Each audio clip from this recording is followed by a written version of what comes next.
melainkan sebuah istana megah di wilayah bawah yang berdiri kokoh dengan dinding emas dan permadani sutra yang menjuntai hingga ke lantai marmer yang dingin.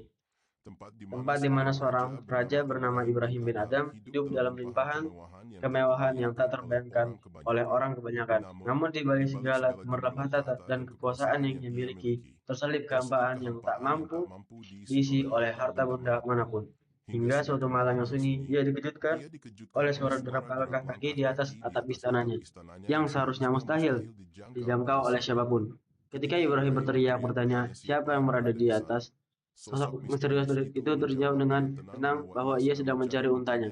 Menghilang sebuah jawaban yang membuat Ibrahim tertawa sinis dan menyebut bodoh karena mencari unta di atas atap istana. Namun seketika senyum itu pudar saat orang asing tersebut membalas tentang kata-kata yang menghujam jantungnya, bahwa lebih bodoh lagi seorang manusia yang mengaku mencari Tuhan dan kedamaian hidup, sementara ia masih sibuk menggunakan pakaian sutra dan duduk di atas tahta emas yang membelenggu jiwanya malam itu, menjadi saksi perubahan besar dalam sejarah manusia. Seorang pengusaha bahwa ia selama ini hanyalah tawanan dari kerajaan dunia sendiri. Hingga tanpa keraguan sedikitpun, Ibrahim memutuskan untuk meninggalkan kebesarannya, meninggalkan mahkotanya atas meja kayu yang kosong, melangkah keluar dari gerbang istananya menuju kegelapan malam dengan satu tujuan, yang pasti yakni menempuh jalan sunyi seorang pengembara.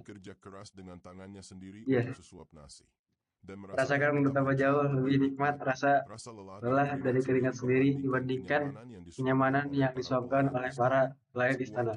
Sebuah transformasi yang mengajarkan bahwa kemuliaan seorang tidak ditentukan oleh seberapa tinggi derajat di mata manusia, melainkan oleh seberapa tunduk hatinya di hadapan Sang Mencipta, serta bagaimana ia belajar melepaskan ketergantungan pada hal-hal fana yang selama ini menutupi pandangan mata batinnya. Bertahun-tahun berlalu, sang mantan raja kini dikenal sebagai seorang zahid yang penuh kedamaian. Dan saat seorang mantan menterinya menemukan di tepi sungai dalam kondisi yang sangat sederhana, pria tersebut menangis melihat junjungannya hidup dalam kesusahan. Namun Ibrahim justru memberikan jawaban yang menampar sombongan duniawi dengan sebuah kemampuan yang luar biasa. Ia melempar jarum jahit ke tengah sungai dan memerintahkan air untuk membalikannya. Lalu tiba-tiba ribuan ikan muncul ke permukaan masing-masing membawa jarum emas di mulutnya. Sebuah pemandangan yang membuat sang menteri terpaku, dan Ibrahim pun berkata dengan tenang bahwa dulu ia memiliki kerajaan yang fana, namun kini seluruh alam semesta seolah tunduk melayani sang menjadi pelayan sang Khalik, membuktikan bahwa hatinya sudah merdeka dari dunia, justru akan digenggam oleh dunia itu sendiri. Dengan penuh kehormatan, kisah Ibrahim bin Adam pada akhirnya bukanlah sebuah seruan untuk membenci harta atau melarikan diri dari tanggung jawab duniawi, melainkan sebuah pengingat abadi bagi kita semua bahwa keberkahan hidup tidak diukur dari apa yang kita miliki di dalam rangkas, melainkan dari apa yang kita simpan di dalam hati dunia ini. Ibarat lautan luas dan hati kita adalah kapal yang harus terus berlayar, sehingga selama kapal itu tidak berada di atas air, ia akan terus bergerak maju dengan selamat.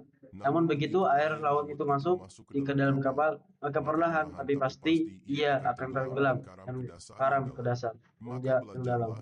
Maka belajarlah dari Ibrahim, takkanlah dunia janganmu digunakan sesuai perintahnya. Jangan pernah biarkan ia masuk ke dalam hatimu agar engkau tidak terikat oleh kesenangan yang sementara. Akhirnya rumah yang sungguhnya bukanlah istana yang dibangun dengan batu dan emas, melainkan ketenangan yang dibangun di atas ketaatan kepada Allah Subhanahu wa Ta'ala.